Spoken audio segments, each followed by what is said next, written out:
मर्जीविरोधात भाचीनं लग्न केलं म्हणून मामानं भाचीच्या स्वागत समारंभ कार्यक्रमात जेवणात विषारी औषध टाकून लोकांच्या जीवास धोका पोहोचवण्याचा प्रकार पन्हाळा तालुक्यातील उतरे गावात 7 जानेवारी रोजी दुपारी घडला। महेश ज्योतिराम पाटील राहणार उतरे असं मामाचं नाव आहे। यावेळी जेवणात विष टाकताना मामा आणि आचार्याची झटापट झाली, परंतु गोंधळ उडण्यापूर्वीच मामा तिथून पळाला। आचार्यासमोरच अन्नामध्ये विषारी औषध टाकल्याचा प्रकार घडल्यानं मोठी दुर्घटना टळली।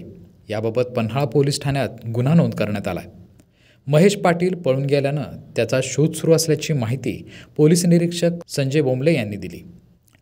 अन्नपदार्थात मिसळलेली औषधाची बाटली आणि अन्नपदार्थाचे नमुने जप्त केलेत। ते लॅबमध्ये पाठवणार असून त्याच्या अहवालानंतर विषाचा प्रकार समजणार आहे। पोलिसांनी दिलेल्या माहितीनुसार भाची महेश पाटील यांच्याकडे राहायला होती। उतरे गावातील एका तरुणाशी तिचं प्रेम जुळल्यानं ही बाब मामाला पसंत नव्हती।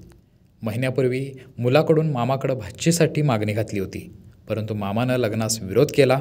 भाचीनं मामाच्या मर्जीविरोधात आठवड्यापूर्वी पळून जाऊन लग्न करून गावातून वरात काढली होती। बदनामीचा राग मामाच्या मनात होता। लाईव्ह मराठीसाठी पन्हाळ्याहून सचिन वरेकर।